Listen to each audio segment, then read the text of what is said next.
Howdy, howdy, everyone. Welcome to another episode of Two Tap Anime. I am your host, Ashten. These are my two co-hosts, Jaz and Kenny. Go ahead and say hi, guys.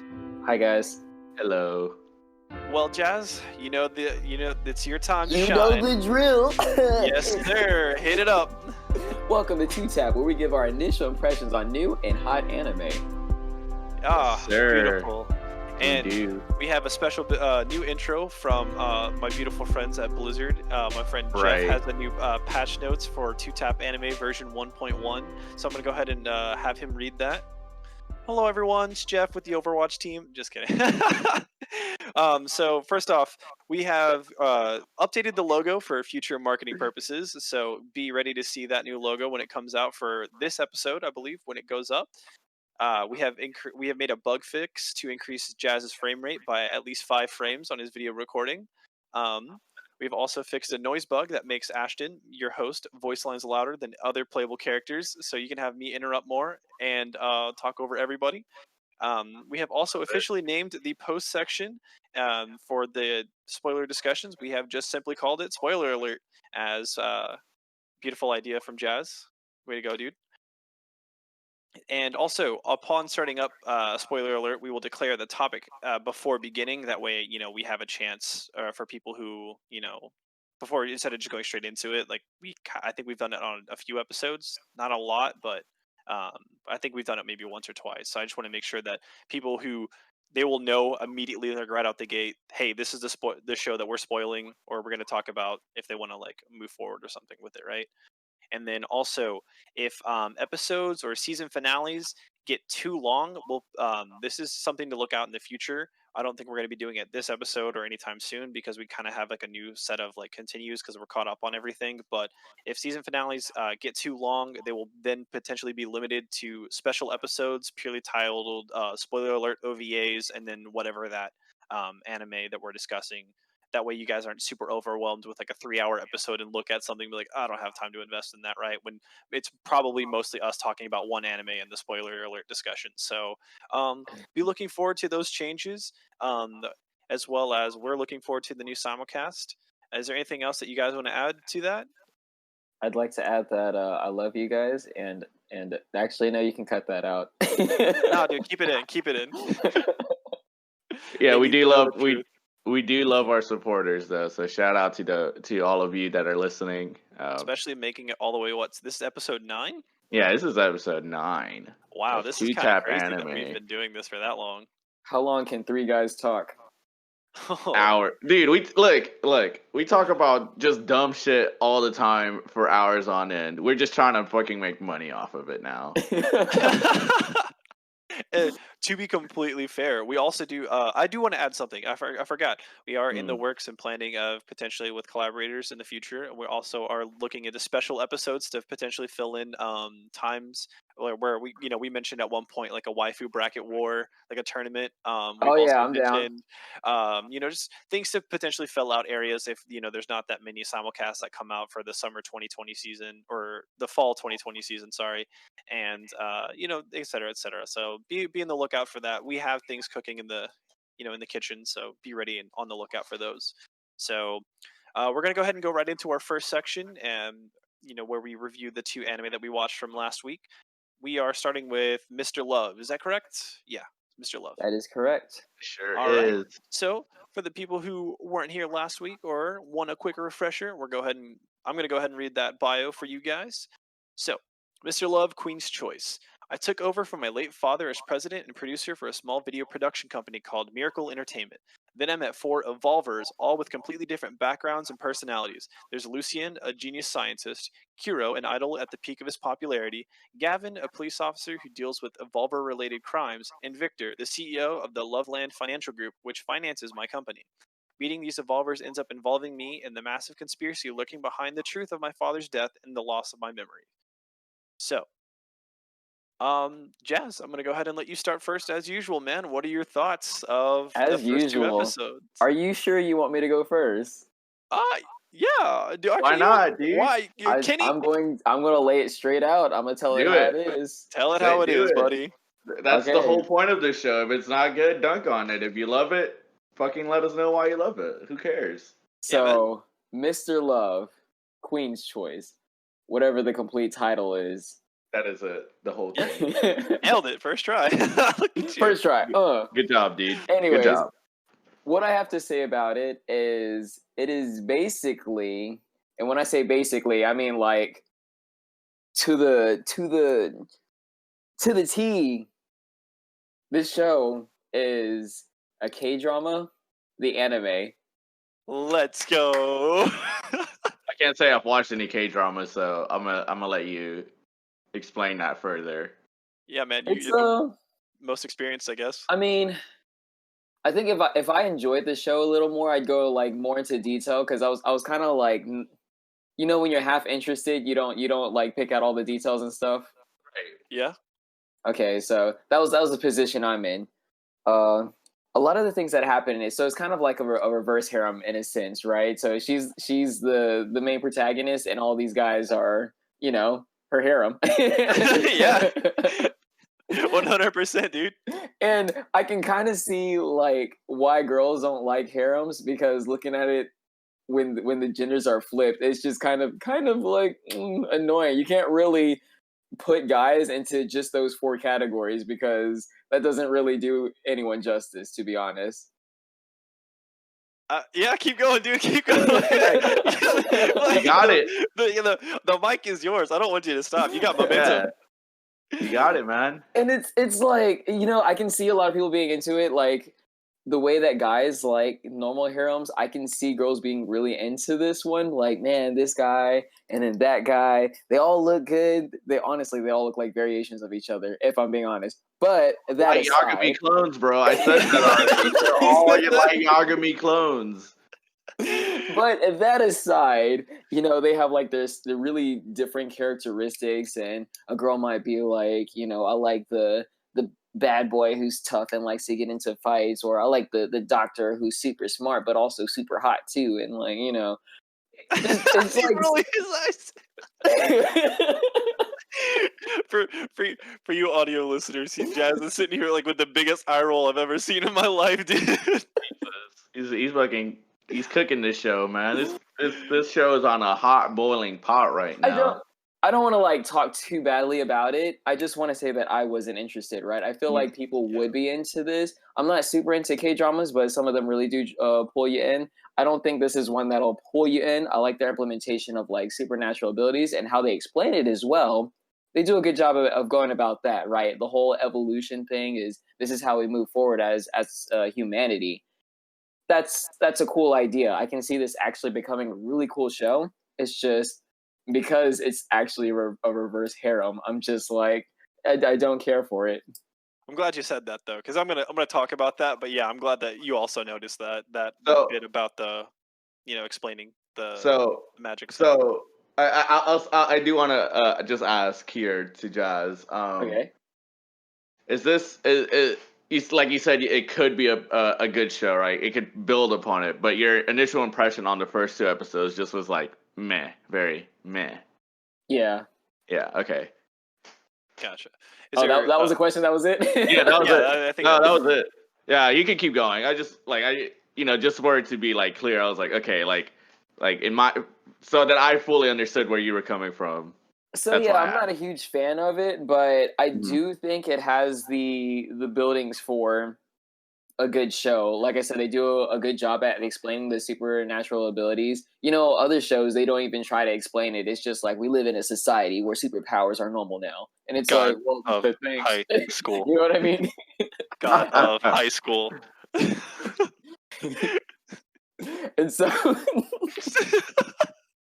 Nice. And so I like that they do it in this show, and then they even have the doctor to go into the description, like to explain it further than it was already explained in the show, just omnisciently. So I think that's cool, right? They do a lot of things the right way, but I also think everything that they do is towards their particular audience, which is, I would say, females, because it is a reverse harem. Also, it's very K-drama as well.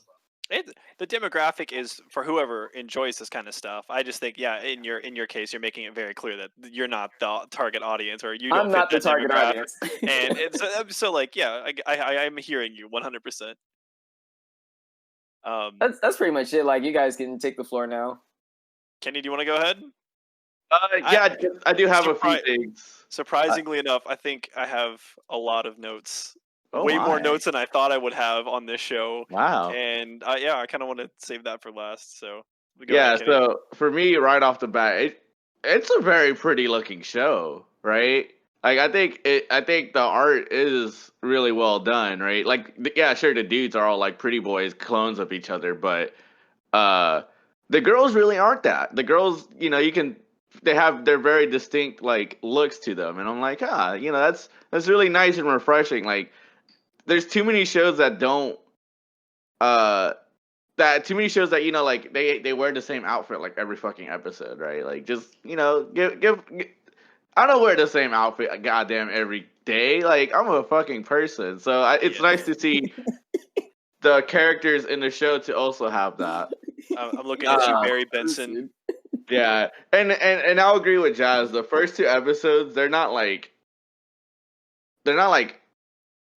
super amazing or anything. It's not like, oh my god, this is fuck. Like I wasn't like, for example, like Rent a Girlfriend. We were just like fucking in there, right? This shit, that Five shit, seconds in. yeah, that shit was like real good, like amazing, right? But this didn't really reach that level. It is interesting, there are interesting points, like the evolvers, like the mystery behind this girl's her dad's death and how she's like running the production company now.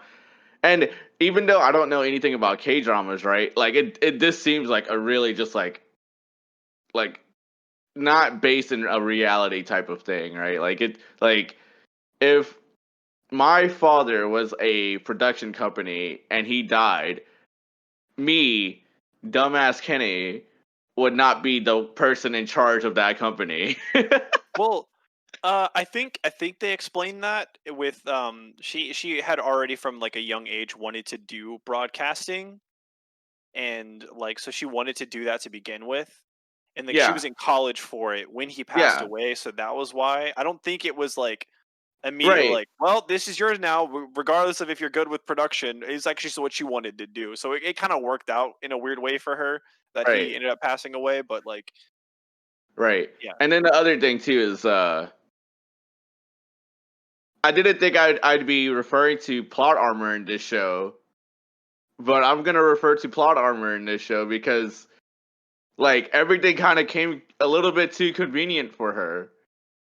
Um, yeah, like it was cool. Like there's like a flashback moment when she was like a kid and she was like in the middle of the street about to get like hit by like a vehicle and like some kid like teleports or pause time or some shit, saves her, the moves world her out. though. Yeah, we're not gonna get into all that. And because Sneaking it because in no there. no no because one, that's not an original thing, right? Even JoJo's can tell you that's not an original thing. So Tokyo fuck you. Tamari, the world though. Bwah. Yeah, this is why I don't fucking love talking to JoJo's fans, dude. They think JoJo's is like the best shit on earth, but no, it's just This is fucking the best lame. shit on the world, dude. The world Anyways, though. Ah! like she meets that idol kid in the fucking grocery store of all places, right? Like Mm-hmm. He likes chips. yeah, he likes chips. Like, okay, you're so relatable. You like the same chips I do. Like, shut the fuck up. Potato chips are good. Everyone likes fucking potato chips. Get the Bro, he's fuck out of distraught. here. He's so angry. I'm not angry. I'm just like, this is fucking stupid, right? Yeah, no. Like you could have. There could have been a more interesting way of doing that. But potato chips and then eating them together at the park, and oh, no one's gonna recognize him in a fucking public park just because he has a fucking hoodie on and glasses. No, the Ball motherfucker's cap blonde. He's Clark Kent, dude. Yeah, it's fucking on some Clark. glasses, and I it's mean, shit, he's an evolver, right? He might as well be Clark Kent. yeah, honestly. And then there's the pretty boy doctor dude, the scientist guy. He Yeah. was interesting. But like they did the same again, I'm not familiar with K dramas, but they did the really convenient like, oh hey, I'm a love interest that moved right next door to you. Nice to meet you. And I'm just like honestly, up until that point, I was like kind of on the fence of whether I would want to continue this show because it does have like a lot of interesting things going on with it. Yeah. But when they did that, when the dude just shows up like, hey, neighbor, I just moved in. I hadn't had a chance to introduce myself. I was just like, nah, That not kind of for took you out me. of it. That took you out of it. Like the Yeah. last scene of episode 2 Yeah, was like really dang. That sucks.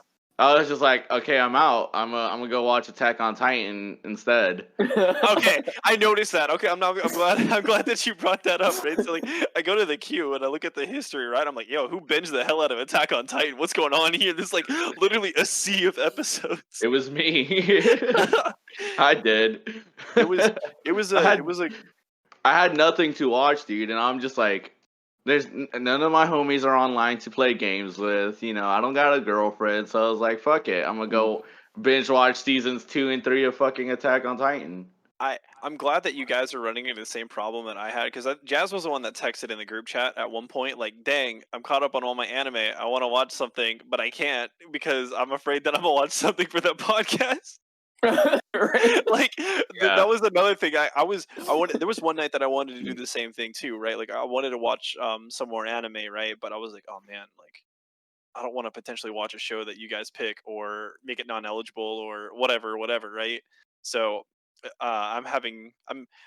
kind of worked out in a weird way because it gives me more time to watch VTubers and it gives Kenny more time to watch Attack on Titan and it gives Jazz more time to Jazz. So Yeah, there we go. Jazz, man. Jazz doing Exactly. jazz things, bro. But Going yeah, that's back to about it. Just a quick break, right? Because we brought it up. Going back to the eligibility thing, I think we should probably reconsider the rules on that. Make it a little lax.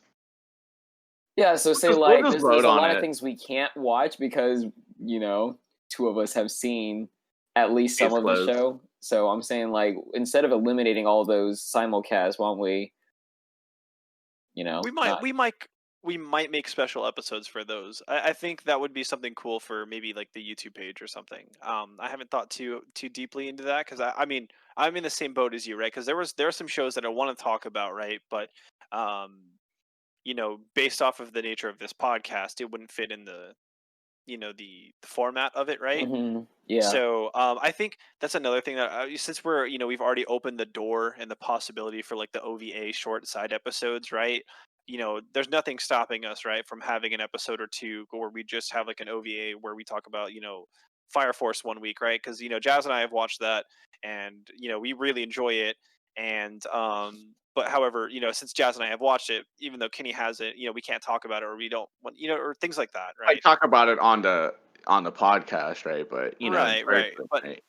not on the podcast. So we Mm. we'll definitely we'll look into that because I like the rules that we have them set up for the nature of this show or the podcast, right? But that doesn't. I agree with you. That doesn't mean that I don't want to talk about certain shows because there are certain shows that I really do want to talk about that aren't eligible, and I don't know how to get that fix for it. So we'll definitely look into that, man. Because I agree with you. Okay, back to Mr. Loves. Yeah, back to Mr. Love. Look, man. Is there anything else you wanted I to can add, Kenny? there's a lot of appeal to the show, right? There's a lot of good ingredients there, but just for me, I wasn't a fan of the dish it cooked up, so I'm a probably just pass on it. Like how about this, right? Like let's you know how we would put like some certain shows on the shelf, right? Like the famously Woodpecker, right? Like it was a show that we all universally liked, and we never fucking watched it because the pacing was just so slow compared to all the shows that we were watching. It got shelved. So let's say Woodpecker's like on the top shelf, and this is like I just kind of threw it at the bottom shelf, right? Okay. If of the next shows that we pick, because we are picking a new set of shows here later on. Yep. If none of those shows hit, I'm gonna probably just like, yeah, I'll pick it back up, whatever. You know what? Hey, look maybe episode 3 is the one, right? Mm-hmm.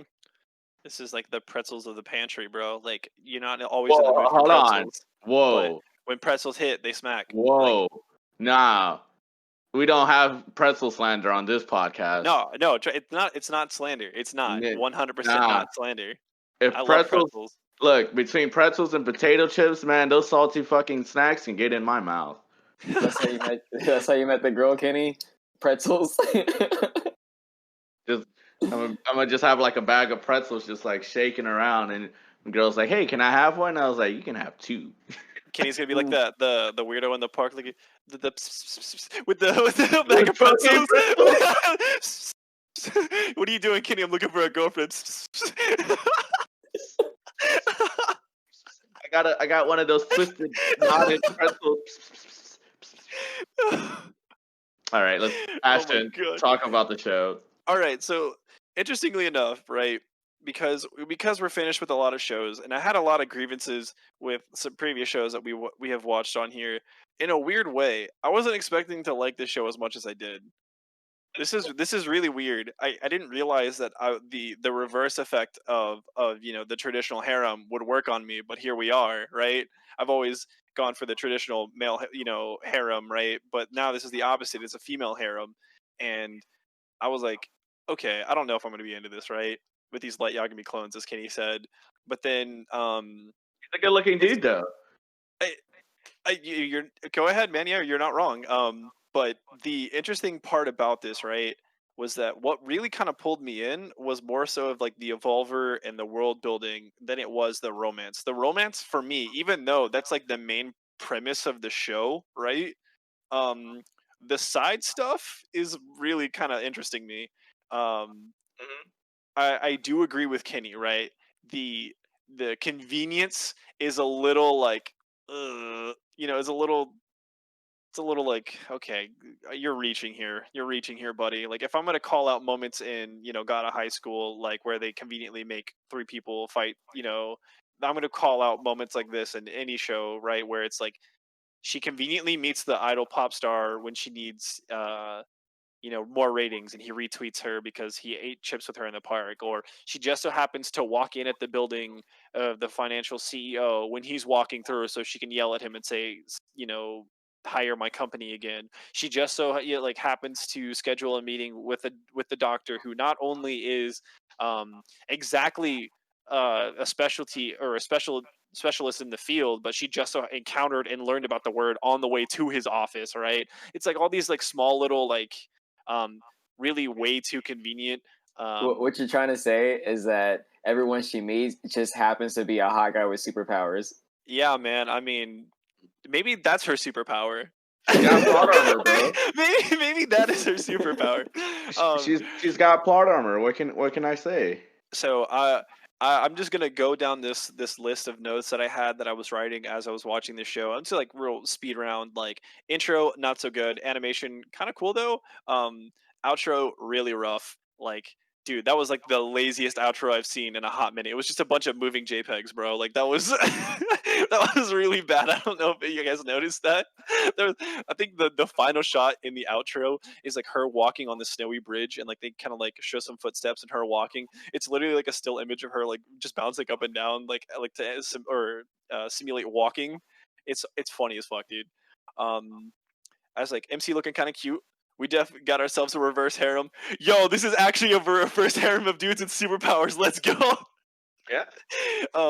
Professor Lucian joke was subtle but really cool. I like the joke where she's like, "Oh, I'm here to meet Professor Lucin," and he's like, "Oh yeah, that guy's really cool." And like, "Yeah," and then the dude's like, "She's like, I'm with this TV show." He's like, "Yeah, I'm a big fan of it." She's like, "I've seen it before," and then he like immediately disses it, right? And she's like, "Yeah, no, thanks for the feedback. I need to speak to the professor." And then like this girl walks by, "Hi, Professor Lucin." Oh, oh. So I was being a little rude to the guy I came here to have a really important meeting with. Yikes! But I thought that was funny. Yeah, it was. It was. Yeah, like they had like one or two jokes in there that were pretty cool. I also like the fact that the show is kind of like aware of how she keeps running into all these hot dudes. For instance, like when they had the board meeting with the scientist, right? Like her production crew was in there as he was explaining like how he would explain it on the show to them. Like the two girls were like the manager and like her assistant were like, "Hey, where the hell did you find this guy? Where do you keep finding guys like these, right? Like what is going on, right?" um because she mentioned like the idol, the dude, the CEO, et cetera, at this point. um So the really big things that pulled me in, right? Like the romance scenes and how she kept meeting these dudes and how they were forced into all these lovey-dovey like flying. Like there really was a Clark Kent moment where the dude literally swept her off her feet and like flew with her in the night sky. And I was like, okay, this is a little too much for me, but everything like that's around it, like the whole espers, like Kenny had mentioned before, espers. I keep saying espers, but the evolved, right? You have Evolvers. the evolvers, like everything about those powers, how they want to be hidden because they know that people are being tested and like tested to potentially death. There's like a task force to protect them. There's a task force of people who want to like test on them to make them more to unlock the secrets of them. There's like a secret organization with that. Then you have the MC who's just like, okay, I can't just completely blurt this out because I don't want to put people in danger, but also I don't know too much about it. There's the interesting plot segment with like her dad. Then they kind of start hinting at her maybe even having powers. I don't know if you guys caught that. Like she keeps having like these foresight dreams. Either it's someone doing that to her so she can like stay out of danger, or it's actually her. I want to see if they do anything with that. They introduced that Black Swan organization, the blackmail subplot with the police officer. Like these small like things on the side, these subplots are way better in my opinion than like the romance that they want to put on the forefront. And I honestly think that that's really endearing. And not to mention, Jazz brought this up earlier, and I commended it already in his segment, but I want to go into it in that saying that at least they explained the fact like where the powers come from, and they set like a universe rule from the very beginning. And they also introduce all four of the characters and how they tie in like real quick at the very beginning. Like, all right, here are your love interests, here are the superpowers, here why are there to be. Let's get into it, right? That's something that I really got to commend this show for doing, because it's like you know what you signed up for. Either you're into it or you're not. And it kind of lays it out for you. Um, I'm not gonna lie. I might continue this just because I want to see if they do anything really cool with these subplots. Do I think that the romance is a little too much? Yeah, it really kind of is. But some people are really into that. If I'm into the complete exact opposite, then it's completely justified for the exact opposite for this, right? So I'm gonna give it a shot. I'm gonna see. I think I want to see how they do with but Yeah, yeah, I think I that's think that's that's really about fair. it. Yeah, I I think think that's that's all. fair. Like there were a lot of good points, right? It just for my taste, it was just laying it on too thick, and I was just like, Yeah, I get me I I out. I don't think that this is something that if it kind of continues down that road a little too long, it's kind of like Slime, like right? Because like the Oh main pull God. for me with Slime, right, was the comedy and the dragon, right? Hmm. But if they don't really do anything with they didn't do anything with the dragon or or the comedy bits with that, right? So since that wasn't there, I kind of dropped it. Now, for me, the dragon in this situation, right, is like the subplot with this organization and the powers. If they don't do anything with that in the next few episodes, and they mainly just focus on romance and her like being swooned over these dudes, I'm probably gonna drop it. Like that's really what I'm going for. I'll say this, man. I think this has a less chance of being a titty anime than Slime did. Slime like Yeah, Slime introduced one titty girl, and that was it. Like it just I was I was mad disappointed in Slime. They saw the um ratings go through the roof, and they were like, "Yes, more of that." more. Yeah, Kenny, like I Kenny, in the Japanese CEO voice. So I see you've dropped this character design on my desk, but have you tried putting bigger boobs on it? right. And then they were like, how do we get these boobs more in frame? Oh, we'll just make her like his assistant slash secretary, and instead of him being in his human form all the time, he's just gonna be riding on her chest as a Oh my slime. god. Oh my And god. I like There it every is. fucking episode, I was just like, I stop doing this, please. Ooh. You had a great moment when they showed him gaining his humanoid form. Like, allow me to appreciate that more, please. All right. Well, I think we've said all we needed to say about Mr. Love. Is there anything else that you guys want to add potentially? Last minute No, I comments, mean, I questions, like your take concerns? on it. Hmm. It's respectable. Like, obviously, you have your opinions. I have my opinions, and like, most of them do overlap. Like we do have like the same thoughts on it, and you're just kind of like a little more over the edge where you want to continue this and everything. I'll say I'm not continuing it, but I do hope for the best in this show because it does look like it has the opportunity to do great things. Yeah, I'm interested in what Ash has to say about it, like in the future when he watches more of it. Mm-hmm. Because if it does pivot into like a better story, I'll definitely pick it up off the floor and I'm more dust than it willing off. to be the guinea pig for this. You are the guinea pig. We just want you to tell us that it's not like forcing the love too much, basically. Honestly, that romance that's not even like really romantic. I agree with both of you guys. It's a little forced. And Like I got to say this right because I think it's gonna happen and it'll be funny. I feel like this show's gonna have like a fifth dude show up, and that's gonna be the one like she's like super interested in, but he's like emotionally unavailable and shit, and it'll be funny. You know who it is, Kitty? It's the leader of Black Swan. That'd be hilarious. Dude. Let's go. The leader of Black Swan, like he's another Light Yagami clone. It's Light Yagami himself, but he's just gonna star. Actually. Yeah. Can't wait. He's gonna be like at the park with her. I'll take a potato chip and eat it. Yeah, he's gonna be like, you want some potato chips, right? It's like you want. Oh my God. He just has like these funny segments where he beats up the bad boy. He's smarter than the doctor. He has a bigger company than the CEO guy, and it's just like, man, this guy is just everything. This guy's OP. The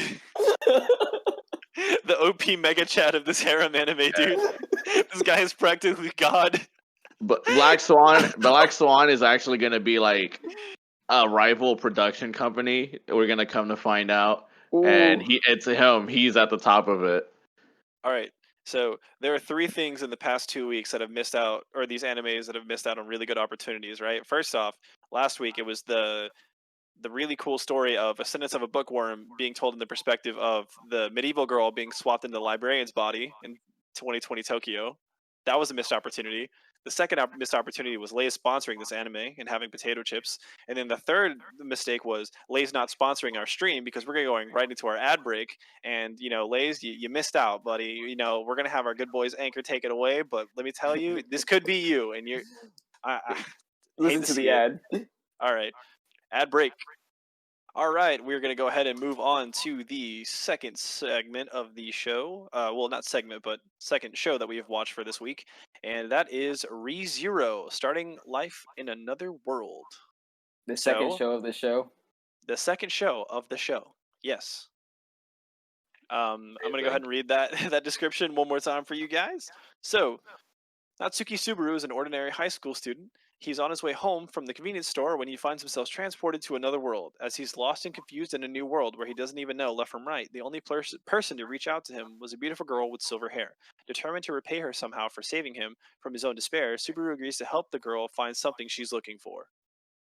Now, this was a very interesting show for us because it technically had 3 episodes that we watched. The first 2 episodes are actually 3 episodes. Yeah. So I think what happened is they aired the first episode as like a 1-hour special, but Crunchyroll broke it up into 2 30-minute segments. So they have episode 1A, episode 1B, episode 2. So we went ahead and just watched all 3 of them because it's still classified as episode 1. And Kenny did the beautiful job of looking up on Wikipedia and determining that it is in fact 1 episode. Sponsor us, Wikipedia. We consulted the highest authority on information, the Wikipedia. The Wikipedia. The and Wikipedia. Listen, people don't go on the internet and lie, okay? That's not just something that people do. Like people are not allowed to do that. So nope, it's illegal. All right. So who wants to go first? Kenny, do you want to go first? Jazz? I'll go first. I mean, this is the standard rotation. Rotation. As per usual. So what I want to say about this show is, even before us going into it, right, this show has a lot of hype around it. Yes. Yeah. If 100%. There's one thing I have to say referring to that hype is that I'm hyped. Okay. All right. I'm glad. I'm glad. Like, Wait, look, Ashten's like jumping out of his chair. He's like, wait, he's trying to contain himself. He's like, let's go, dude. Okay, cool. But like, I'm kind of in the same boat as you, right? I don't like. This is just hype in general. Like Jazz, you and I have had a conversation about hype in general, right? Like when things are really hyped up, it's really hard to meet those expectations if you haven't seen it the longer that it's out, right? Mm-hmm. For me, it didn't like reach like the maximum level of hype that all these weebs keep telling me about. However, that doesn't mean this didn't deliver. I'm still hyped about it, but like it's not at that like like face melting, rim ram like destructoid that I got in the first 2 episodes, right? But yeah, I'm hyped about it. I'll say like so. Well, I'll just use JoJo's as an example. There's a lot of hype around JoJo's, and when people talk about JoJo's, you kind of know what JoJo's is. Oh yeah. This show is not like that. You hear a lot about this show, but it's not what you think it is. Yeah. It was a weird phenomenon, right? Because like I knew a lot about ReZero, but at the same time, by watching these first like 3 episodes, I was like, wow, I know jack shit about ReZero. Yeah. I'm really kind of glad that for somehow that this was like a well kept secret or gem in a weird way. Yeah, somehow. Somehow this wasn't just like massively like ruined. Just flew under our radar somehow. Mm-hmm. Yeah. But continuing on that idea, it just. Oh, I missed a really funny joke for Mr. Loves, but it's too late now. No, anyway, we'll edit it back in. Say it. Yeah, say it now. So as the show like introduces itself, you have the scene where she's about to get hit by a car, and then she gets saved. I was thinking like, dang, there goes her opportunity to be part of an isekai. There goes her isekai. There goes her isekai, bro. Yeah, that dude actually is the main villain. He's the main villain, right? He prevented her from, being reincarnated in a new world and living a better life. That's crazy. But yeah, that's I just remembered that now because I wanted to talk about this guy. He didn't necessarily die, but it is another isekai, like obviously. So you don't see him get hit by a car. I think it might have happened while he was blacking out. I don't know. Because he was like about to cross the road. So it's possible he got hit by a car. Yeah. Anyways, he starts off in this world. It's a little bit different because he has these expectations of a normal isekai, right? He plays on those traditions, those tropes of like what to expect. And he's not getting any of that, right? Doesn't have any super abilities. He isn't like well known or anything. He can't find who summoned him there. Like all these things, he's literally just put here as another person, and he's got to find his own way. And I think that's pretty cool, right? Or I don't think that specifically is super cool, but I think it's better than the way normal isekais start. So going along, the thing that I really do like is that his introduction to the isekai is like his reset point. He dies and starts over again. Yeah. Another thing, sorry, I hate to interrupt. I'm gonna go back on the previous first point that you just made. I like how aware this anime is of like the genre, and not only that, but like the character. He's like a weeb, like he is like a nerd, like he plays video games all day, right? But so he has this expectation in his head about what isekais are, or what these magical worlds are supposed to be, and he's kind of like the viewer in a way, right? Because he's like, okay, so this is who summoned me. Where are my magical powers? I didn't get a magical sword. What is this bullcrap, right?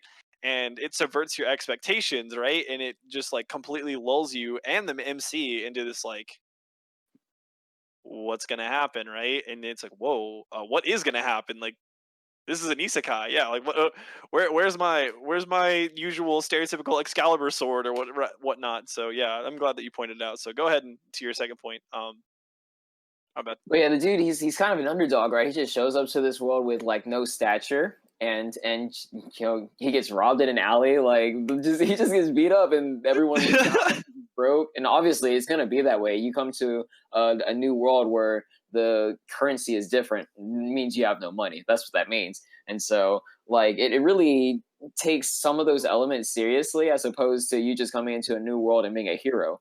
And I think that's cool, right? That's not a like shining point for me, but it's something worth noting. Yeah. And so, like I said, what I really do like is his reset point. He does what he can, and then he dies and he resets. Now, the thing that makes that really cool is even though you know how it works, you still have to make tough choices, if that makes sense. So say like if we're going off of like a Telltale game, he tries to make the best decisions he can. When he dies, obviously it gets reset and he has to, do different decisions on his next life. But also you don't want to die because it hurts to die. Yeah. Not And wrong. so you could be like, oh, I messed up, let me reset. But in order to do that, it's not going to be painless. It's like, oh, do I really want to reset? Oh God, I'm gonna consider it. Like one of the things that I was thinking about, right, is I don't remember which life it was. I guess he was on his fourth life or whatever, but Mhm. he ran into Elsa before he was supposed to run into her, and Amelia? what? You said Amelia? Elsa. Are we watching a Disney movie? Yeah, you said Elsa. Her name's Amelia, the silver-haired girl. No, Well, I'm talking about Elsa. Who's Elsa? Oh, the witch girl, the black-haired witch girl oh, lady. Yeah. You Did got we it. watch? Did we actually watch the show? I honestly didn't remember the witch's name. Go on, Jazz. You got I it. didn't. I didn't Who's think that. Amelia? Emilia's the. So here's the terrible part about not knowing anything about ReZero, but also knowing everything about ReZero. Amelia is the silvered hair girl, the one Yeah. that The only reason saved I him. know that. The only reason I know that is because of this fucking waifu game that we got in our Discord. Exactly. So what I'm hearing is you guys are cheating. We're not cheating. The weeb culture has I already don't- spoiled this anime for us. Like we talked about it at the beginning of this, right? It's so well this known. show- There's a hype this- around it. These waifus are literally plastered everywhere. Go on, Jazz. Sorry. Sure, whatever. Anyways, Elsa, her name is Elsa. Just let it go, Jazz. Yes, Let it yes. go. Oh my god. I'm not like you guys. I'm not cheating, all right? So Dude, anyways.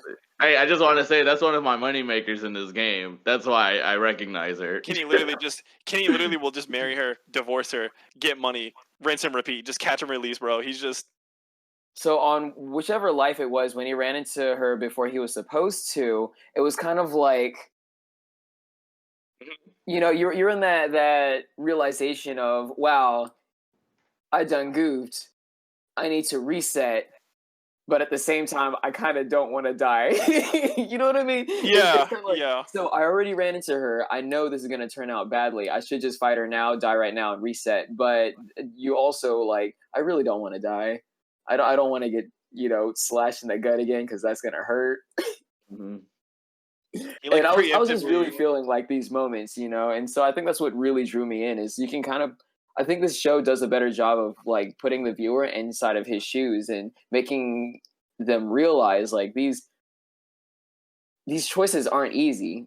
You're not a hero, right? You're not playing a video game where you just come in and kill everything, level up. You're literally a level 0 getting destroyed by everything you see, and it's not fun. It's funny that you mentioned that. He even had that expectation when he came in. So the first time he got mugged, right? He's like, "Wait, I'm the hero. I got summoned here. These punks are nothing but XP, dude." And he just like goes in, he starts swinging on these dudes. He like takes out the first two like no problem, right? The third guy pulls out a knife. He's like, "You know what? I'm good. My bad." He immediately was like, "Sorry, don't hurt me." Like it's really funny to see how like quickly he just the reality kicked in. He's like, "I don't want to die." One of his deaths is actually in that alley too, which is hilarious. That was. He was just like, this is like, yeah, like you Jazz was mentioning, death 4 or 5 at this point. He's already like, all right, I'm over this. You guys are nothing in this. Nothing ever happens with you. I'm just gonna blow past you, right? And then, wait, what? Oh, what? Yo, I died to the alley burglars. This is an option. This is a route. This is garbage, dude. This sucks. He's like, achievement unlocked, die in the alley. Yeah, it's no, that was something I was not ready for. But yeah, keep going, man. Something I do want to point out, though, this is a negative point. I don't have a whole lot of negative points to say, but this is one of them. It took him, what, 5 lives before he figured out, oh, I have a reset point. Hey, real quick, let's try to use a different word. Yeah, that's Sorry. No, you're good. You're good. Go ahead. Go ahead. Is not smart. All right. So, Go ahead.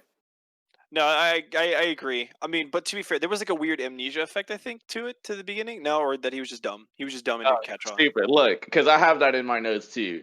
And you already brought it up with that he has like a knowledge of like video games and weeb shit, right? Like any modern teenager would have realized, oh, I fucking respawned. Yeah. He need to respawn like 12 times before he realized, oh, Hey, I I'm respawned. Yeah.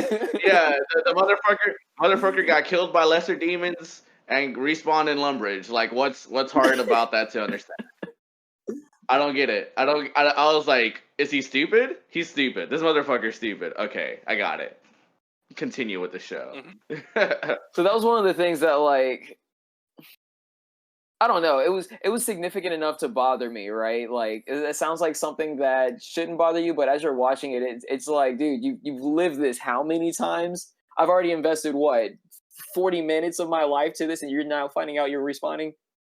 Yeah. Yeah. It bothered me too, Jazz. So you're not alone on that one. I was like, this guy's a fucking idiot. Like, goddamn. I think what hurts, what makes it even worse though, right, was the fact that like it felt like that was justified enough to be like a 1 hour special, right? When they could have easily made him realize that sooner and still get to the same kind of like in game point, right? And still had just as impactful of a. I didn't think that they needed to flush it out that long. I think that's what it was. I don't. Granted, in the grand scheme of things, it made him seem really stupid, and he is because he didn't catch on, right? But I think it was to fluff out like how many times he experienced that, and yeah, it doesn't make it a good choice or anything like that. It's still dumb, and he's dumb for not realizing that. And I feel like it wasn't necessary in the grand scheme of things because you probably could have fit most of that within the 2 episodes and not have to make this one weird long hour special thing. I do like one of the moments that he had where he had a realization of, he could just, I guess, fake ignorance or something like that. Just start his own like career path as opposed to involving himself with what he's been involved with. But then he's already lived enough lives to have a connection with those people. So he's like, I got to do something, right? I can't just let them die the way that I know they do. So that's why he chooses to involve himself with that when he clearly has that thought process of like, I don't even have to be a part of this. Yeah, I don't have to humor the idea. I could just like, you know what? Whatever. I think another huge turning point for that too was like when he realized that like fate in a weird way would like end up having her die even if she didn't found, because like the reason she found out about the loot house, right, was through him. He's like, she won't find the loot house because I won't introduce myself. Nothing bad will happen. I can go sell this thing for 20 holy coins or whatever and have my new life, right? Then he realized like I don't remember what specifically that he did that where it would tie him into fate, right? Because like it was the merchant or bumping into the. No, I think it might have been the merchant. Some point he was like, oh wait, no, fate is gonna have her still die in that house, or some way or another. I gotta save this. I think what you're referring to is the tomato getting smashed. Is that what you're talking about? That may have. I mean, like I think that was like to visualize it, right? But like, you guys know what I'm talking about when he talked about fate, though, right? Oh yeah, I mean she's gonna die. Right. But like there was something in there. Like there was an interaction that he had, like when he was making that realization. I mean, the tomato was a part of it. I don't know if it specifically was a tomato. It might be. I just don't remember. It fell. It got ran over. It splat on the ground. Yeah. Okay. So that was it then. There you go. Tomato go splat. I gotta say my waifu. Yeah, basically that's what happened. Boonga boonga, big brain. But you can kind of see it though, like knowing what you know, that these 3 people that you made a connection. Well, I say a connection. They obviously they don't know who you are, but these 3 people that you are somewhat acquainted with are going to end up dying, and you know that, and so you kind of have to make that conscious decision to not save them. And so I think that would weigh heavily on anyone's mind, to be honest. Oh yeah. Kenny or Jazz, do you have anything else that you wanted to bring up? Oh, nothing in particular. I did enjoy the show. Like, it takes a lot for me to agree with hype, especially how overhyped this show has been. But watching it did draw me in for sure. Oh yeah. So I will be continuing it. Um, I can't wait to get to the actual waifu wars of this, man. Like we haven't even gotten a hint of it really, and Look, it's gonna get this there. is So go ahead, this Kenny. is this is my short and sweet synopsis of this show. All right, I just want to see that evil lady kill more people. That was the only enjoyment I got from the show Wow. in this first 2 episodes. Like there was like some funny moments, but because he kept respawning and having to do shit over and over again, that became less enjoyable. And so I was just like, the only funny thing I'm getting is this bad, like this legitimately evil lady like being a villain. Like I can root for villains. I love a good villain. And Yeah. she was like, yeah, this is good shit. This is a It's good quite literally villain. ripping and tearing it up, bro. Like Yeah, like she's like, no fucks given. I'm gonna just kill you and take it anyways. Fuck it. This little trinket regalia, whatever it was, right? That Mhm. the little bandit girl stole. She's like, I'm gonna just kill you guys and take it. Fuck it. I don't have to pay you. Bye. And I played Grand Theft Auto before. I know how that goes. I Yeah. get it. Yeah. Actually, it reminded me there is a plot hole, as you know. I like to Point find those out. those. Yep. Yep. Go right ahead, buddy. And so his first life, or his first life in the isekai world, Mhm. where he walks into the loot house and sees them dead, and then he dies too, right? That would have never happened because they would have gone through with the deal, and she would have never killed them. Jazz, by that point, I was like, I'm happy she killed these fuckers, and I I'm happy I got to see it again. The consequences of his stupid ass decision. somehow the deal went south. I don't know. I don't think they explained it, but the deal had to have gone south, and it might have just have happened when he walked in because she was like, "Oh, you saw it. Well, here you go. Slicey, slicey, stabby, stabby." And that part that Jazz mentioned where like he runs into her uh a lot sooner than like the loot house.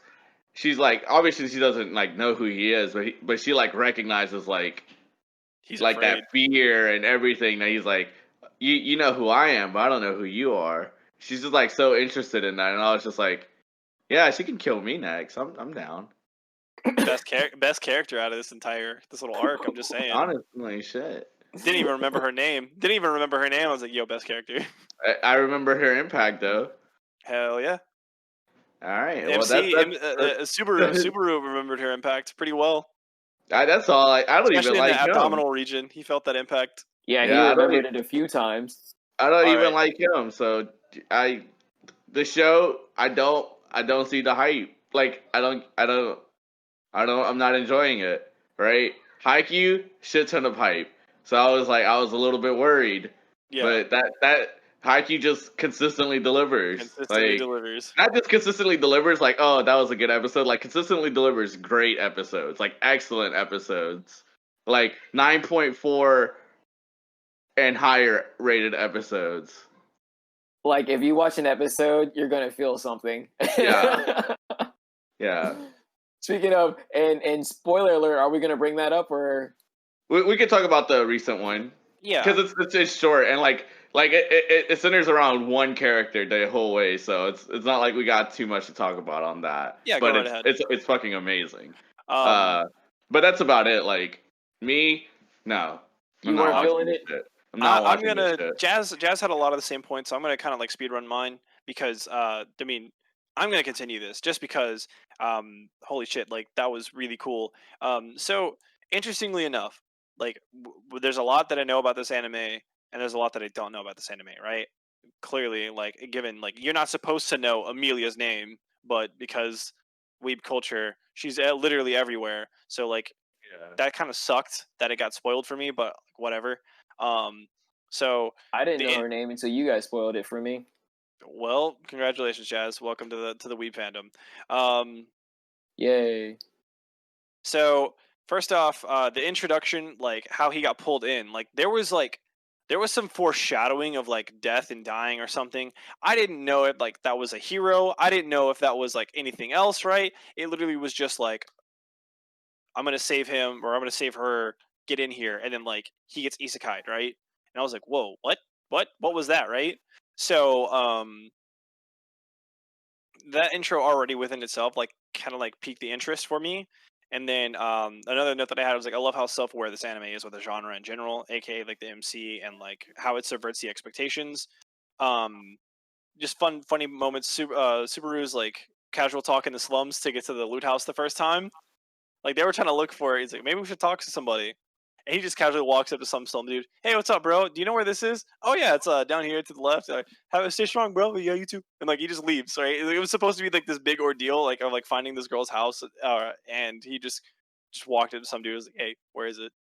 And the thing that like the really big like huge hook for me, right, was the transition from like the first half of like the episode to like episode like 1B slash the beginning of 2, the complete tone change of the show, because it was like this lighthearted, fun isekai, like whatever, cute girl I'm helping, magical little spirit, like I'm walking through this fun little town. People are rude, but like at the end of the day, they're really nice, right? And then all of a sudden, he's like, "All right, well, I'm gonna be super nice to you. Like you wait out here. I'm gonna go inside, and I'm gonna let you know if it's safe, right?" He knocks on the door, and he opens the door, right? And the tone completely changes for the rest of the show, right? Like you just see this dude like bent over, arm cut off, face smashed in, like guts hanging out, and you're like, wait, what? And you turn over, and then she's like, oh, you saw that, and like the MC gets like gutted, right? This is like his first death, right? So like that completely caught me off guard because I was not expecting this anime to get that dark. I was just expecting some funny like lighthearted, isekai, whatever, right? I wasn't expecting this complete dark tone, right, where this dude quite literally is dying like every 2 seconds, right? So to me, that was really cool. That was a really jarring moment for the anime, and that was like, whoa, I wasn't ready and I wasn't expecting that. Um, and not only that, but like the one last note that I want to have, two last notes is the outro kind of slaps, but it has no animation. It's literally just credits and like snowflakes. I don't know if you guys caught that. Kind of like the outro is really cool, but there's no animation for it, so it kind of sucks in that point. And the intro, the song sucked, but the animation was really cool. So I didn't like that kind of sucked. But another thing that was that really kind of hooked me into it, right, is that like it's got like respectable fan service. It's got good waifus. It's got good bait. The character interactions are really cool. I'm already hooked. We've already said what we needed to say.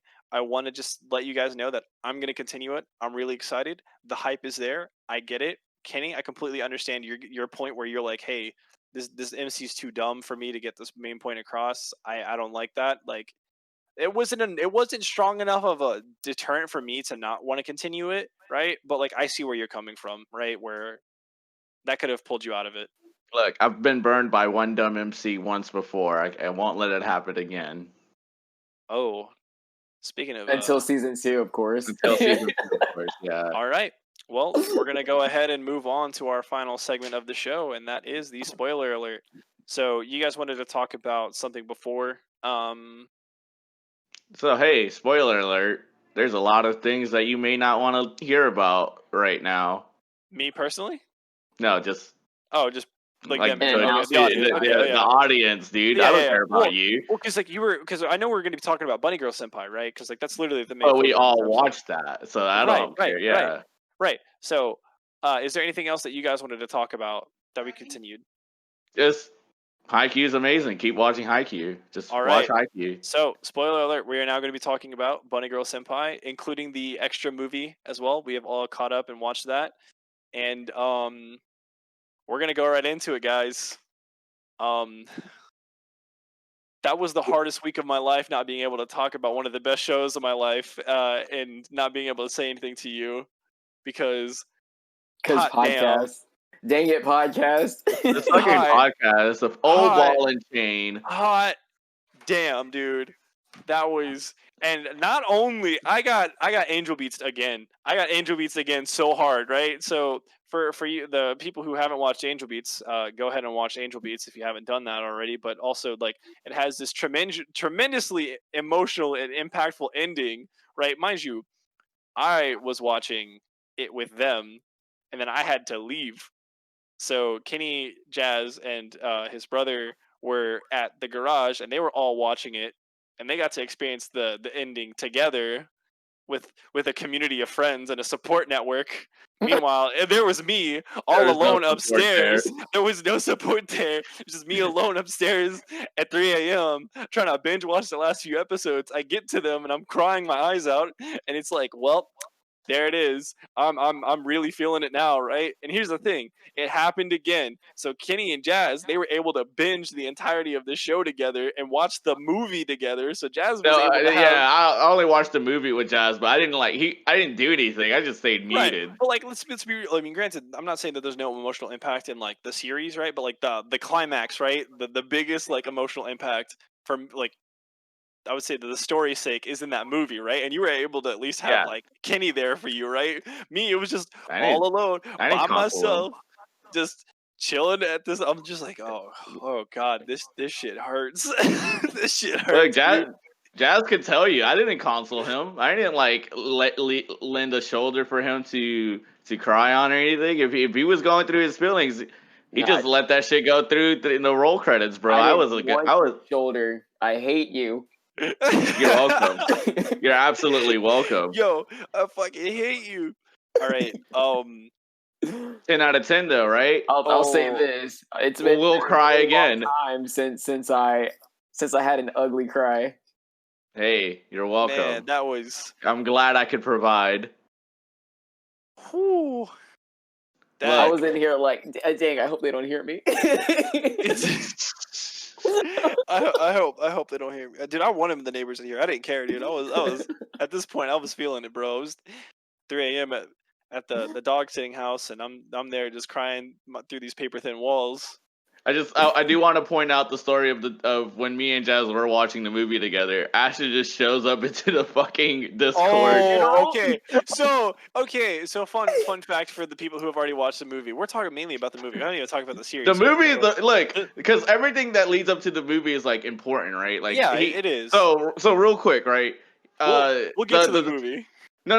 Like, because we'll breeze by the show itself. The show's amazing, right? But everything builds up for the movie. The movie Yeah. is what like the ultimate climax. That is The that is what ties everything together. in the description it says he meets girls that have like that are having like strange phenomenons going on with them, Puberty and that includes his sister, my sister Nadoka, and his friend Futaba. Right? They go through some weird shit, and they got to figure out what the cause of it is and how to like, you How to know, fix it. how to fix it, how to stop it, how to get the puberty syndrome to go away.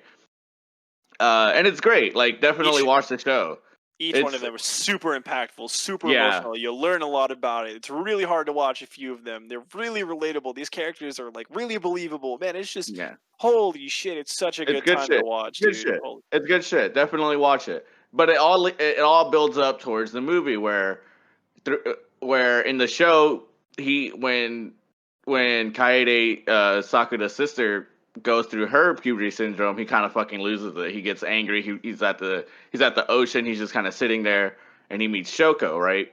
That's all in the first 2 episodes. That's something everyone here that watched the last week's episode already knows. Mm-hmm. But as you watch the show, you realize, oh fuck, oh no, Shoko is a little bit more of a tragic character than we initially thought, right? Like, we were like, man, this Shoko character here, she shows up midway through the season as like a 7th grader, and you're just like, oh fuck, what is going on here? Why are you in 7th grade? He met you like 3 years ago as a fucking high schooler. What? This hold on, I'm checking the math real quick. Let me sus. just hold on, let me check Yeah. the numbers here real quick. Yeah, hold up real quick. Yeah, this shit don't add up, dude. I'm Yeah. just saying. He's I ran getting- the numbers. It don't add up. Yeah, he's got there's a syntax error on Syntax this. error, bro. Hold up, one more time, dude. I'm gonna just show the audience. So let's see here. Yeah, yeah. Look, divide by 0, syntax error. I don't know. It don't add up, dude. It didn't add up, but it does eventually add up, which is what's nice, right? That's what that movie's for. It's nice. I don't know if nice is the right word. It's amazing. It was beautiful. Here's the thing. It was heart wrenching, bro. But like, here's the thing. It was all worth it, right? It hurt. It hurt, bro. But we got there. Right. We got there. Look, just like the emo songs of our youth, man, you gotta have some sad shows in there, bro. And this shit really hit, right? Oh, this is your Black Parade. This is your fucking Yeah, this is all of those songs that you love. This is your Mr. Brightside, right? This is Bunny Girl Senpai is that emo playlist that you have on your phone that you go to when you just need to fucking howl, man. When you just need to get those emotions out of you, and it hits. It does hit. The animation, especially like the animation for the show and art style and everything, is already really great. But then it like does like a step up for the movie, and it's just like, don't do this to me. Oh, it's so good. So you know how I knew the movie was gonna be sad? They didn't have fucking the intro song anywhere in it. No. Kimi no Se was not there. Kimi no Se was not there. And I was just like, oh, we're fucked.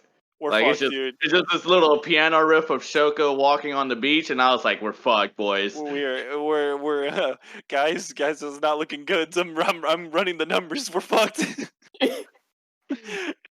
Like, it was something. Yeah, you guys had mentioned it. I'm gonna bring it up now, then, since we're mainly talking about the movie. So I don't know what happened, right? So the homies are chilling in Gin Chat on Discord, and Kenny's live streaming.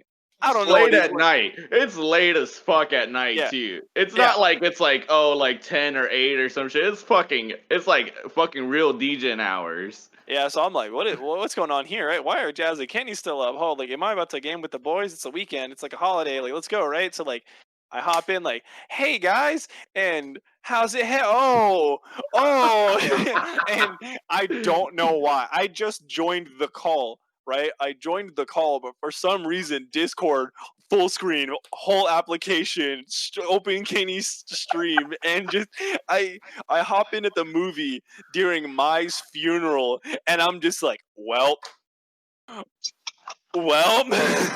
again. At this point, I hadn't seen the movie.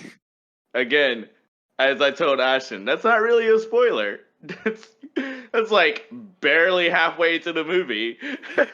And so it is a spoiler. It is a spoiler. It is a spoiler, but it's everything that leads up to that scene is part of the impact.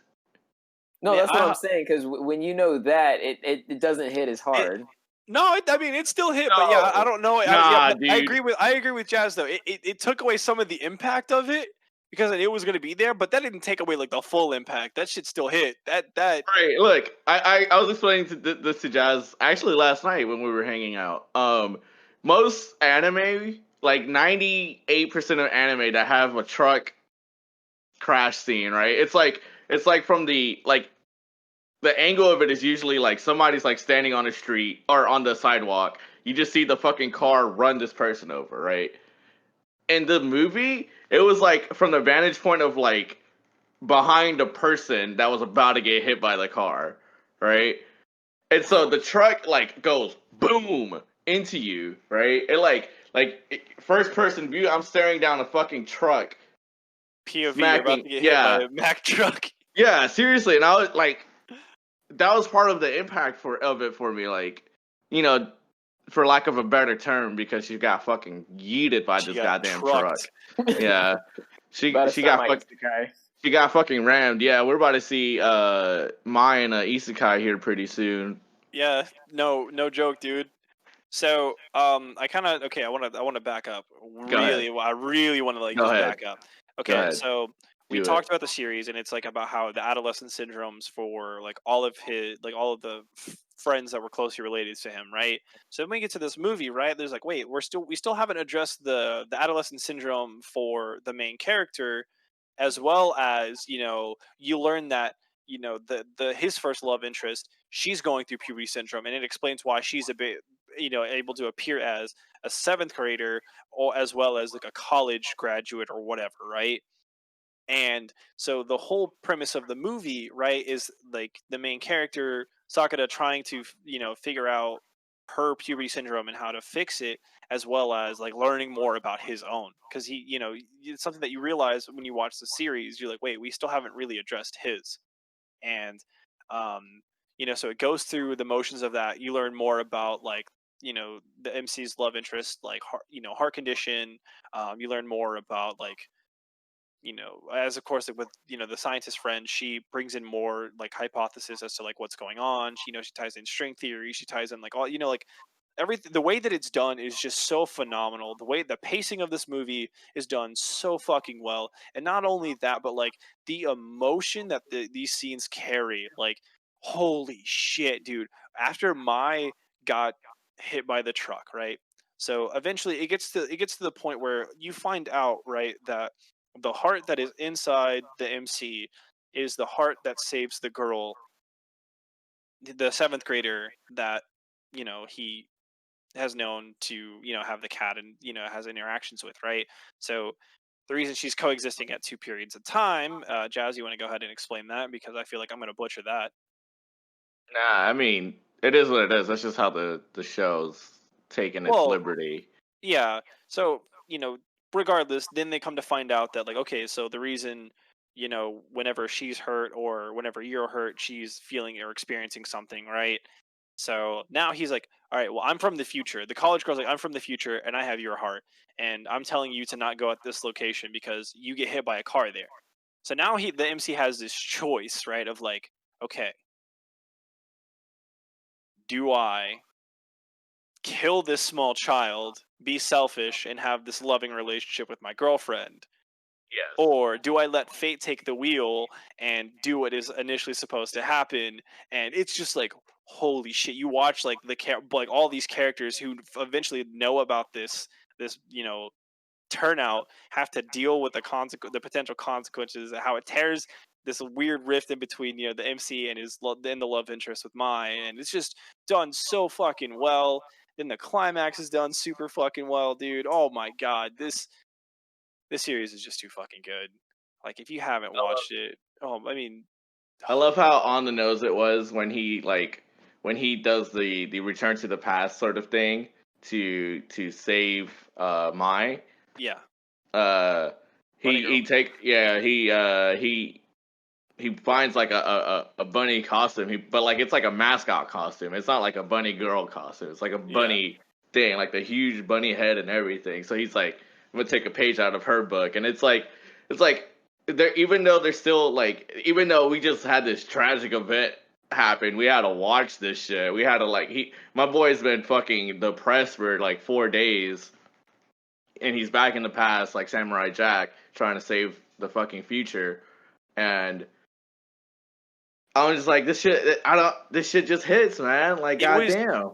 that scene hurt so much, right? Because like he was so optimistic and hopeful, right? When Mm. he had that bunny suit on initially, right? Because he was standing in the middle of that giant square and he was screaming, and then like you slowly watch him just deteriorate, right? Because he realizes that no one can see him, and it's just like the digression, like he just degrades as a person, like throughout that entire experience, and you're just like, fuck, this is so hard to watch, dude. Like, you're crying the whole time. He's like, fuck, who's gonna see him? And then, you know, homegirl pulls up and you're like, yes, someone Yeah. can see him. So that happened in the first 2 episodes, right, where she kicked that girl's butt, or Yep, they kicked each other's butt. So yep. that girl, her name's Koga. Koga plays a Um, huge part. the girl that he kicked her butt. She also had a puberty syndrome arc, uh, and she had like a dream that was like it was Sakura having like trouble at the station where he's like no one sees him even with his bunny suit, right? He kind of falls down to his hands and knees. He's just like no one can see me, and then she just kind of walks up and she's like, senpai, and I'm like, What oh are you god. doing? And I'm like, oh my god, just that movie. I was like, That oh my god, I've never loved this girl more than I do right now. It's such a huge sigh of relief, right? In Yeah. any other circumstances, it would be like, how do you explain that, right? You're in a bunny costume screaming at a train station, and a girl comes up to you like, senpai? I was stressing the fuck out watching that scene. Yeah, so when she shows up, I was just like, oh thank God. Oh my God. dude, I cried so many times watching that movie, dude, because there were like so many scenes that were just like that, bro. It was holy shit. I wasn't ready for that. I didn't. Oh, I was not I'll ready tell for you that. this though. So I watched this like months ago, right? Yeah, Especially including the movie. I remember when I watched the movie the first time, I just like she got hit, and I just paused it. I was just like, I just like had to fucking leave. you just. Like I had to like just kind of walk away from it. I was like, I can't believe what I just fucking watched. Like I 100% expected fucking Sokka to just get fucking yeeted, and it's like, all right, let's see what happens next. No, this fucking Mai just comes out of nowhere and just pushes him out of the way, and you're just like, I was like, oh damn, right? She got smacked, and then you see the fucking bunny, like her cell phone, right, with the fucking bunny case on it. You just see The the whole cracked slide, screen, like all slide. you see the Oh. whole cracked screen, and you're just like, oh fuck, no, this ain't looking good. And then you see Sakura's like vanish, his eyes like move up and sees like her and just blood coming out, and you're just like, ah, fuck this. Everyone's freaking out, and he's just like frozen there. Yeah, I was just like, ah, damn, I'm about to go through it. I'm gonna have a water bottle full of tears here in a little Tears. bit. Jazz, what do you want to say about this movie, man? Like, I Yeah. gotta hear from you, dude.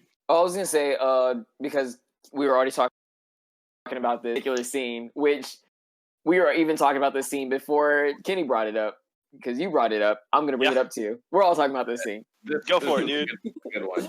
But anyways, the whole buildup was huge, and I hate to keep referencing Angel Beats, but dang, dude, the last episode of Angel Beats, it was like an uphill ride the whole time. You just more and more potential building up. The potential energy, and we came crashing down. Let me tell you, it went to kinetic And real so fucking quick. everything just keeps building and building and building. And so like when that climatic scenes started is when he was going to that date with Shoko, right? He initially he picked to go on the date with Shoko. You know, it's a hard choice, right? Do I go on the date with Shoko, who I know is about to die, or do I go with Mai, who is, you know, the girlfriend? And so he ended up deciding to go on the date with Shoko, which would have kept him from dying. But he had this weird realization of like, Shoko knows how I die. She's the only one that knows how I die, and she's probably leading me to my death so she can get a heart. He thinks that for a split second and is like, no, this is not happening. And so he turns around and runs in Mai's direction. Yeah, and he thinks the and opposite. so like this is going on in your head. Like, wait. There's no way Shoko would not try to kill him to get the transplant. And so he's running. He's about to cross the road, and then you see the truck come in. It's like, oh yeah, I get it now. Shoko was trying to keep him from this, and then so like, and then obviously the thing with Mai happens. Everything just happens so fast, and you're like constantly taking stabs at the heart. Yeah, just you couldn't like process it.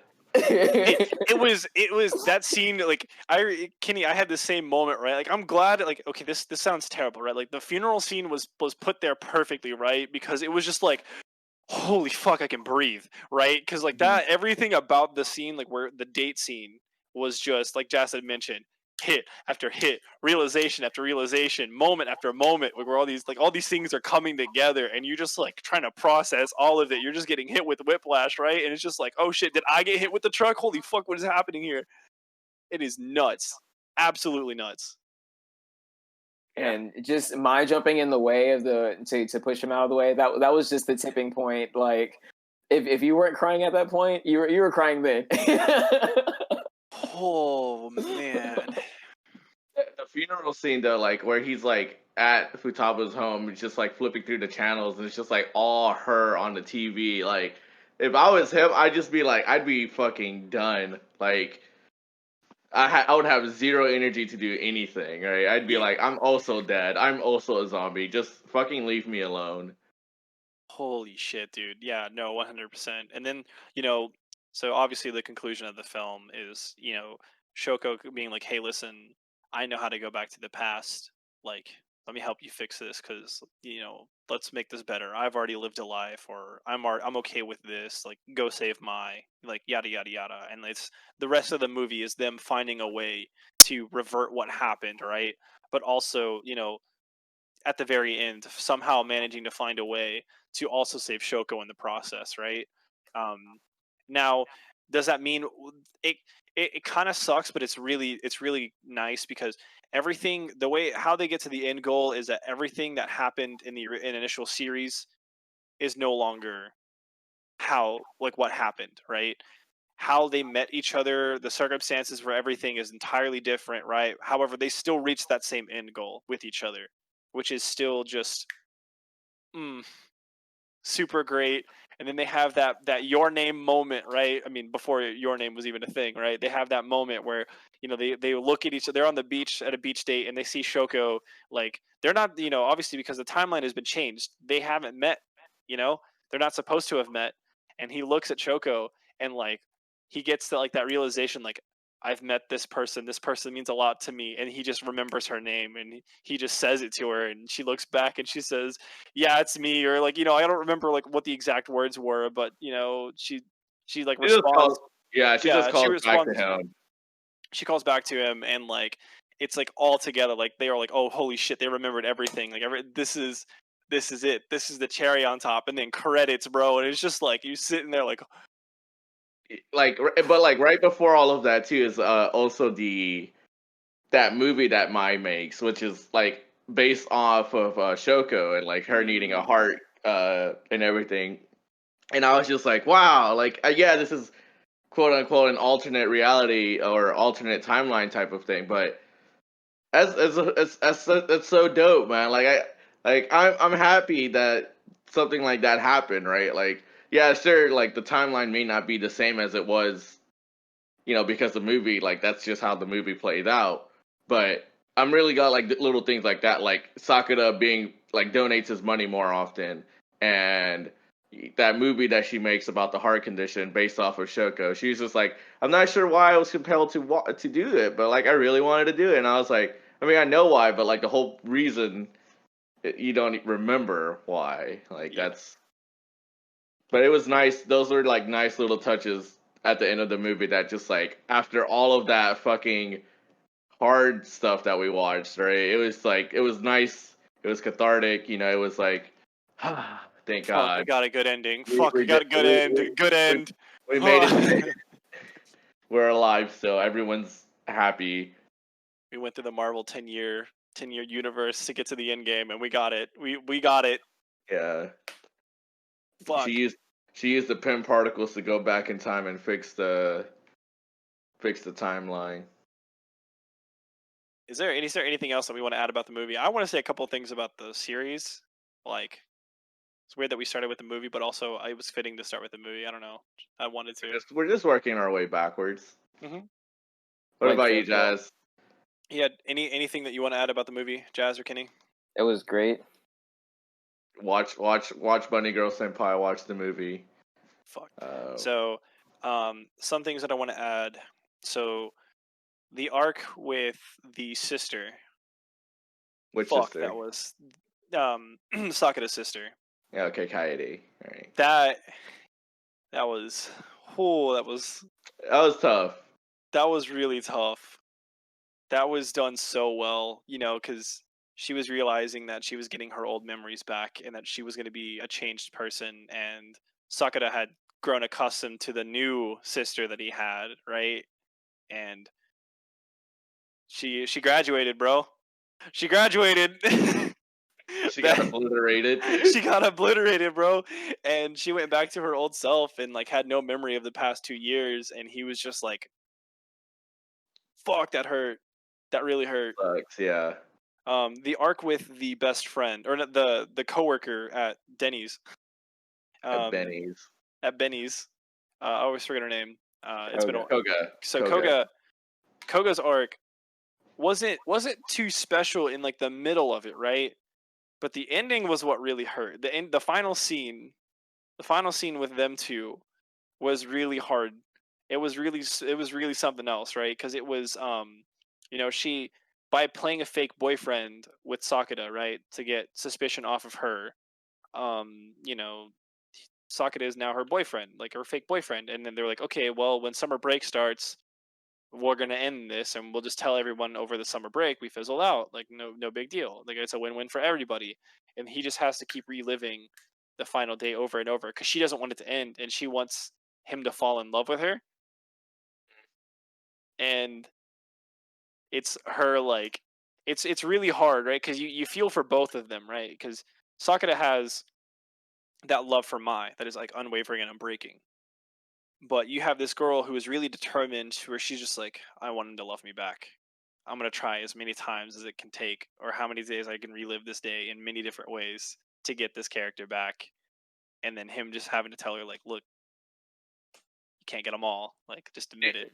But the way he does it, though, he's like, you can do it 10 times, you can do it 1,000 times, you can do it 1,000,000 times. It won't change how I feel. And I was like, yeah, sure. As far as Koga goes, like, that sucks to have to hear. But like, it was pretty badass. Like, I was like, yeah, that's that good shit right there. Like, it may not have been pretty. Like, it's not what she wanted to hear, but it's the truth, and sometimes the truth hurts.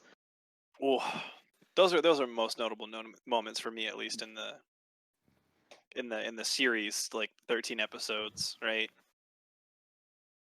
Those two moments. I like the one with the best friend, the glasses scientist girl. Mm-hmm. Because she had because at that point he had already like introduced a lot of girls to his sister Kaede, and she was like she would write things about him like, oh no, he brought another woman home. Yeah. It's All just like, girls that have adolescent problems are all showing up at my place. yeah. Another little moment, like Kaede like tries hard to be like a good little sister and everything. So when like 7th grade Shoko shows up at the house with the new cat, right? She's like in the doorway, like, is that what you like? You like younger sisters? Like, all the jokes towards like his quote unquote rascalness is like really funny. Oh, Like, I don't know what it is. Like, every single one of them, like, you can see it coming, but it's funny. the delivery, the just, I don't know, man. It's so good. Yeah. Jazz, what are some of your favorite moments from the series, man? All of it. Anything specific, Jazz? Anything specific? Any like highlights that you want to like bring up that like really kind of Hmm. spoke out to you? I really want to pull that from you. I really want to just like get it out of your body, out of your I mouth. don't know, man, because like all of it is good.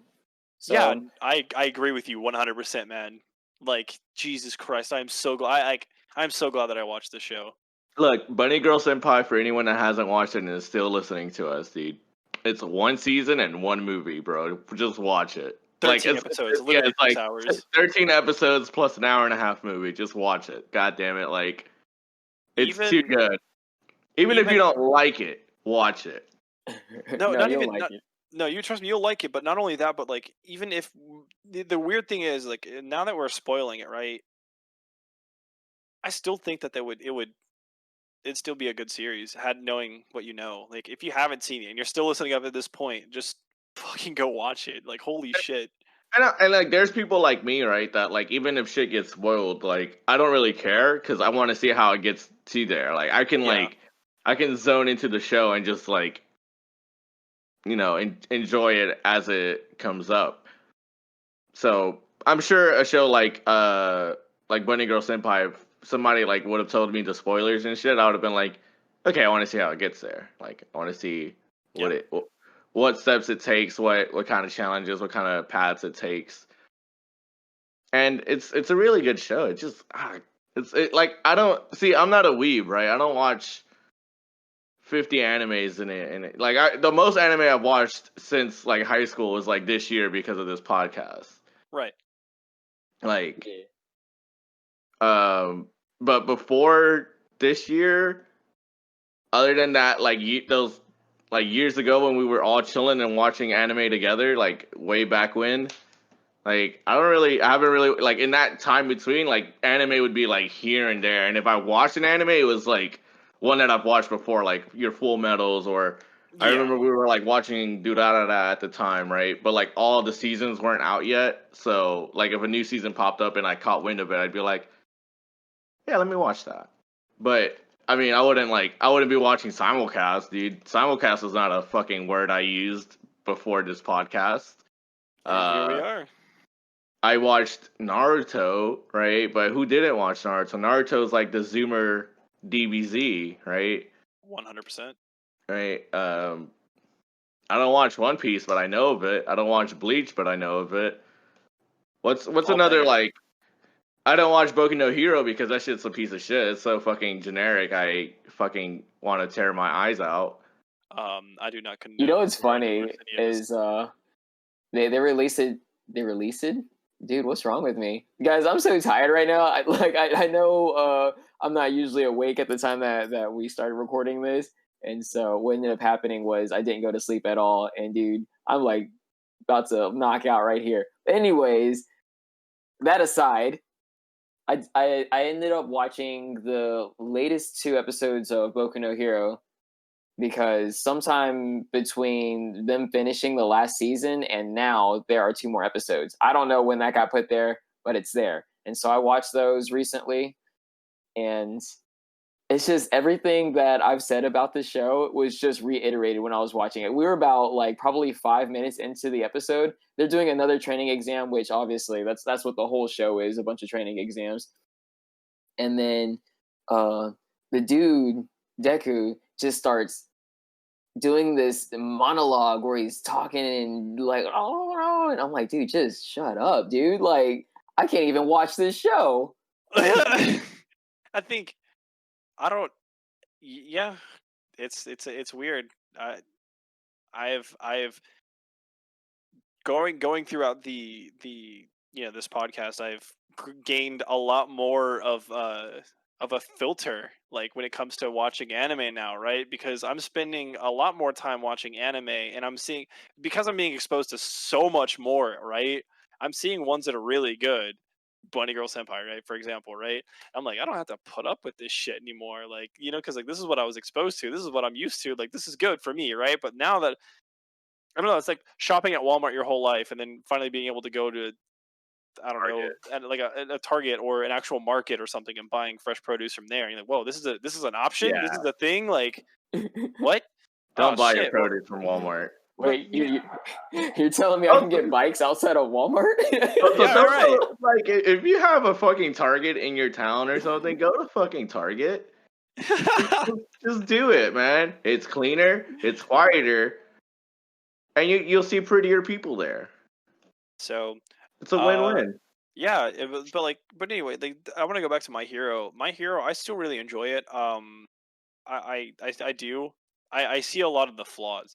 I think my biggest issue with a lot of these like really popular shonen anime, right, is the fact that like a lot of these people hold it to this standard like it's perfect, and like any amount of criticism to it is like you saying it's a bad show, and them being like, well, no, you're Gotcha. dumb for feeling different, and how dare you like Look, talk any bad about this thing because it's absolutely perfect and there's nothing wrong with it, when clearly there's some overglaring issues with it. That doesn't mean I still don't enjoy it, but like look. you gotta look at where things People are can wrong, man. people can enjoy what they want to enjoy, even if it sucks, even if it's bad, even if it's trashy, right? Hmm. Will I judge them for it? Fuck yeah, I will. And will they judge me for the shows and shit that I like? Of course they will. But you know what I care for? Not them. Not a goddamn thing about them. So any hate about it, they can tell me. I'll be like, okay, and you feel better there, buddy? You got it, champ? You good, champ? All right, cool. All Your right. show still sucks. It doesn't change my mind. So, well, I think I've said my piece about Bunny Girl. I don't. Is there anything else that you guys want to mention before we go into our final segment of the show, where we draw for next week and read the description for the 2 shows that we watch? Watch Bunny Girl Senpai. Watch Watch it, Haikyuu. please. Uh, The latest episode of Haikyuu, dope, super dope. Just It's the same like 8, 9, 10 dudes that you've seen all fucking the whole time, all 4 seasons, but somehow they find ways to make even like the same dudes that you've seen, they find ways to like make them more interesting, make them like build them out more, flesh them out more, like make them like show actual growth in them, and it's like it's so good, man. It really is so good. You were like for me, I'm already rooting for these guys. I'm 100% committed to fucking Karasuno, right? I want everything good to happen to them and nothing bad.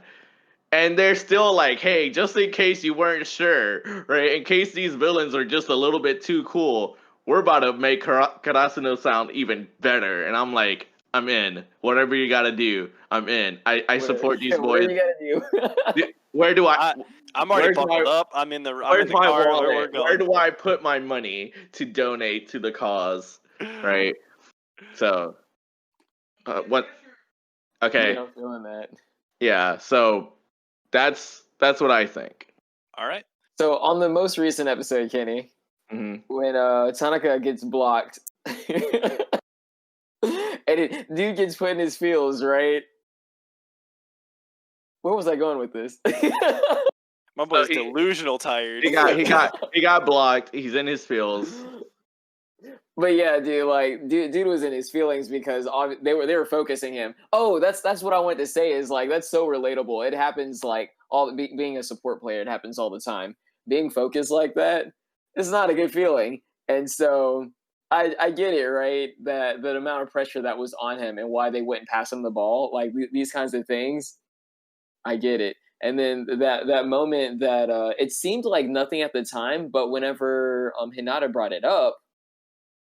When he went in to help with the block and pretty much hit the Dareko, the date tech block, I was like, yeah, actually, that if you're not getting the ball, you might as well put up as much pressure as you can. And so when he went ahead and did it again with Hinata's block, it was like because he forced them to spike a certain way, which obviously they recovered from that. And I'm like, dude, if you can't do anything, do what you can. And it was sick. Tanaka, like the whole time, he the focus is on like he not like Shoyo and Kageyama, like they're like the two ones like improving a lot. Kageyama's like this fucking all-star. Hinata's a fucking trash player that all he can do is jump and fucking spike, right? So like Tanaka was like good. He was like one of their solid players, but he wasn't like he wasn't like the best at any one thing, right? He was more of a personality than a player. Yeah, he was like the super energetic dude, right? And to see him like really just keep stepping up, like he's the motherfucker's hard headed as shit, man. He ends, bro. I love him. Like he's like, you know what? I was like literally this latest episode, he was like, I was depressed for like a few seconds, and then I bounced back. I'm back, baby. Like there's no doubt in my mind that I could fucking bang with the best of them, and it's true. I also do like the little flashbacks that they've been having with him and that the other girl volleyball player that's there. Like that's dope. I love that. That's so cute and wholesome. Like I just loved it, and he's an idiot, and I love him. I'm rooting for him. I'm rooting for all his simple-mindedness is it makes him a stronger character. Yeah. I'm gonna lasso this up, boys. And All right. Last final comments before we wrap up. Let's do it. Watch Haikyuu. All right. Watch Haikyuu. So I already have my 2 shows picked out for the Samacast for fall 2020. What are they? Drawing? Golden Kamuy and Wakakeru, Sport Climbing Girls. You know me, my degenerate taste. Let's get it in there. I'm not gonna lie to you. It's a sports anime, so I was kind of interested in it. Jazz, do you have 2 that you're interested in? I do, yes. What are they? Yours, because I have more than 2. So if any of yours overlaps with mine, I'll just pick something else. All right, gotcha. Mine's gonna be I already said it before. I mentioned it already once, but mine's gonna be Yashahime, which is the Inuyasha Oh, Boruto yeah, sequel. yeah. And the other one I'm gonna do is one that I watched, and I'm not too sure if I liked it, but I want to rewatch it and see if I enjoy it again. Which is it wrong to pick up girls in a dungeon? I'm glad that you had that on there because that was going to be my next drawing. Isn't for that like in the 4th season or something? season 3? I think. No, this is like season 2 now. Oh, this is season 2 now. Yeah, Oh, because the picture of it shows season 2 or wow. 3. Wait, is it 3? Or it might be 3. No one Yeah, knows. 3. Season 3. Who cares? Yeah. I don't give a Everyone fuck. just Who throw out cares? a random Who number. cares? 26. 26th season. Wrong to pick up girls in a dungeon. Yes.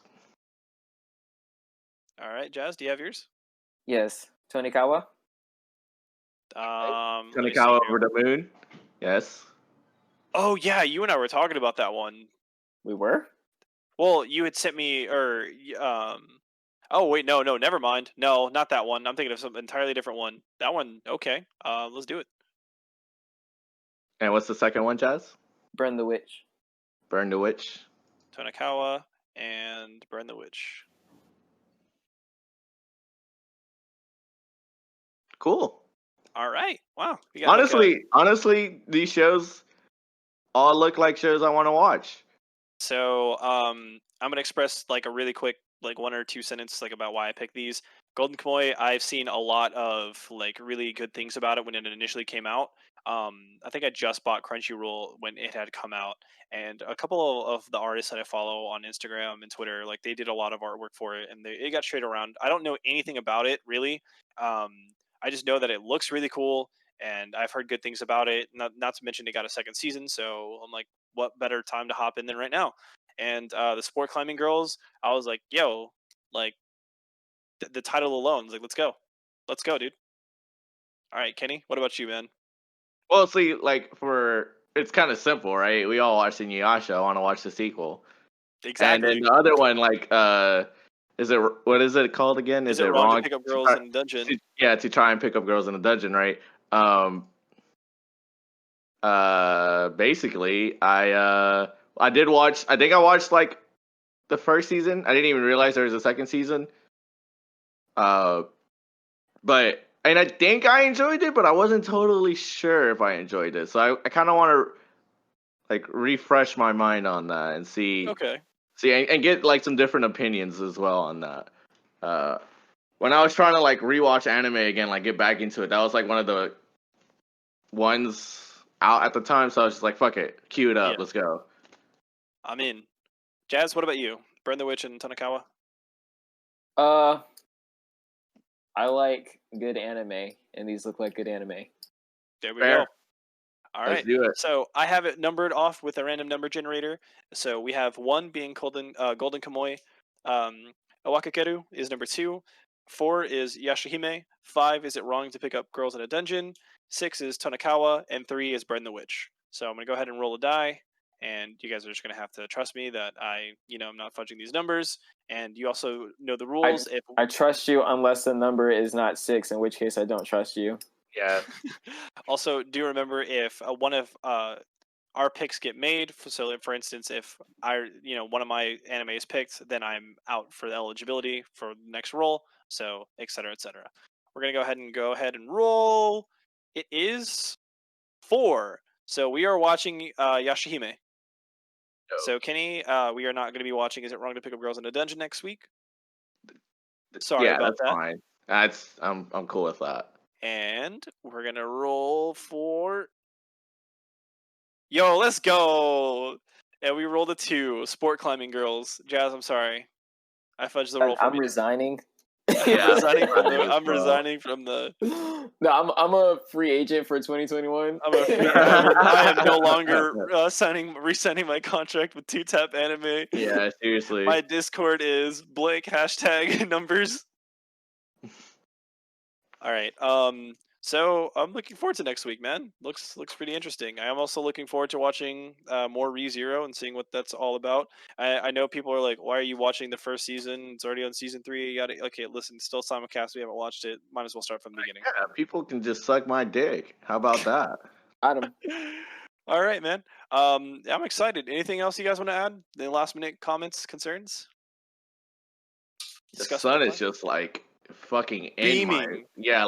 in my shit, bro. It's like, look at my fucking forehead. Look at this shit, bro. Like, goddamn. Just natural light forehead. All right, I'm gonna let Jazz get to sleep. I got some things that I need to do later today. This is your host Ashten signing off. These are my two co-hosts, Jaz and Kenny, and thank you so much for making it all the way to the end of this episode. We do appreciate you. Go ahead and say your closing remark, guys. Say what you need to say, Jazz. Say what you need to say. Yeah, I like that song. I'm Yes. Jazz. Beautiful. And I'm Kenny. I'm actually here. Watch Haikyuu. What else? Watch whatever we're talking about. Watch it because we have good things, we have bad things. Doesn't mean the show is good or bad. It's just our personal opinion. So you guys check it out and sponsor us, Crunchyroll, please and thank you. Yeah, dude. Please. Totally unbiased. Love you guys. You can reach us at Twitter or Instagram or whatever. I don't know what these guys a use. professional email at 2tapanime At at gmail.com. Oh, also send in fan art because we need outro stuff. It's, thank you so much, guys, for supporting. that clout? I don't think we have that clout. No, we don't. We don't have that clout yet. We got to do our own fan art. Darn. Jazz, if you want fan art, I'll draw you. All right, thanks again, guys. Bye.